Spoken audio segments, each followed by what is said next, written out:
मैं डॉक्टर सावित्री चांदोलिया आज औद्योगिक नीति का अर्थ व महत्व के बारे में चर्चा करूंगी। भारत में औद्योगिक विकास के संबंध में स्वतंत्रता प्राप्ति के पूर्व कोई व्यूह रचना नहीं थी। प्रारंभ से ही ब्रिटिश सरकार ने भारत में मुक्त व्यापार नीति का अनुसरण किया ताकि भारत को कच्चे माल का उत्पादक एवं निर्मित माल का ब्रिटिश बाजार बनाया जा सके।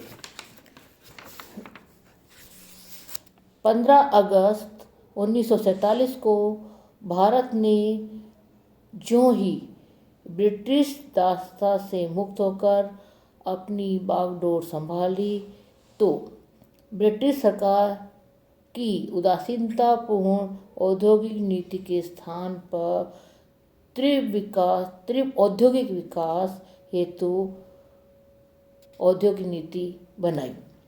और औद्योगिक नीति से का क्या अर्थ है, ये हमें जानना आवश्यक है। औद्योगिक नीति से अर्थ सरकार के उस चिंतन से है जिसके अंतर्गत औद्योगिक विकास का स्वरूप निश्चित किया जाता है तथा जिसको प्राप्त करने के लिए नियम एवं सिद्धांतों को लागू किया जाता है।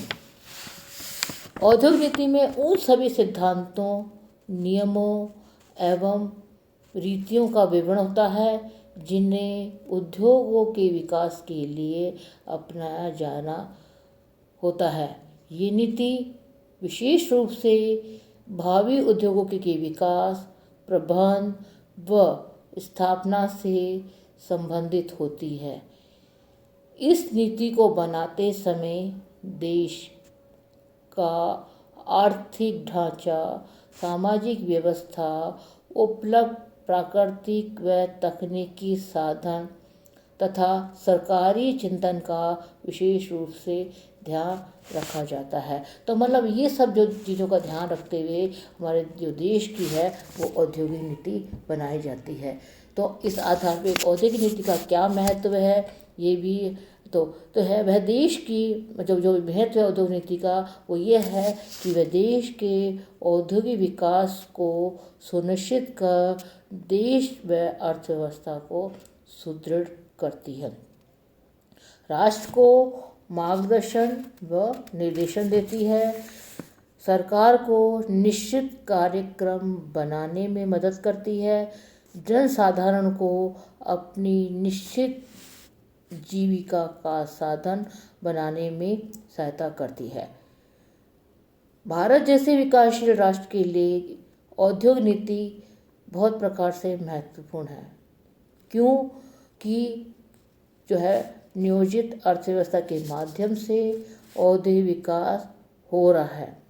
नेक्स्ट है, देश में प्राकृतिक साधन पर्याप्त मात्रा में उपलब्ध हैं परंतु उनका सही ढंग से विधोन नहीं हो पा रहा है। इसके अतिरिक्त प्रति व्यक्ति आय कम होने के कारण पूंजी निर्माण की जो दर है वो कम है तथा उपलब्ध पूंजी सीमित मात्रा में है।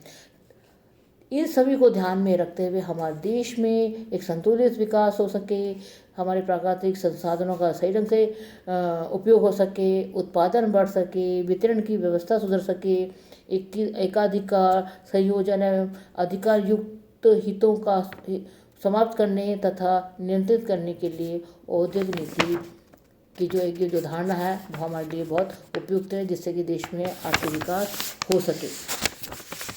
भारत में औद्योगिक नीति का विकास जो है वो है हमारे 1948 में से प्रारंभ हुआ। पहले जो स्वतंत्रता प्राप्ति से पहले भारत में किसी औद्योगिक नीति की घोषणा नहीं की गई थी, क्योंकि वो ब्रिटिश के जो अंग्रेज़ों के अधीन था और जो अंग्रेज़ लोग थे या ब्रिटिश लोग थे उन्होंने केवल अपने स्वार्थ के लिए ही काम किया। वो मतलब यहाँ से केवल ये था कि यहाँ से कच्चा माल आ सके और वहाँ से निर्मित माल आ सके। तो जो ब्रिटिश के काल में ये था, हमारे देश की जो विकास, जो ब्रिटिश शासक थे हमारे औद्योगिक विकास के प्रति उदासीन थे। तो हमेशा उनका यही प्रयास रहा कि वहाँ से ही जो माल है बन के यहाँ सके। और तो स्वतंत्रता प्राप्ति के बाद जो हमारे यहाँ देश में है तीव्र आर्थिक विकास के लिए औद्योगिक नीति की घोषणा की गई। मतलब इसके लिए जो औद्योगिक नीति की आवश्यकता महसूस की गई, इसके लिए भारत सरकार ने दिसंबर 1947 में एक औद्योगिक सम्मेलन का आयोजन किया और इस सम्मेलन में ये निष्कर्ष निकाला कि भारत को जल्द ही एक स्पष्ट औद्योगिक नीति की घोषणा करनी चाहिए। 1947 में औद्योगिक सम्मेलन की सिफारिश पर भारत सरकार द्वारा 6 अप्रैल 1948 को तत्कालीन उद्योग व पूर्ति मंत्री डॉक्टर श्याम प्रसाद मुखर्जी द्वारा मिश्रित अर्थव्यवस्था के आधार पर तैयार की गई प्रथम औद्योगिक नीति की घोषणा की गई।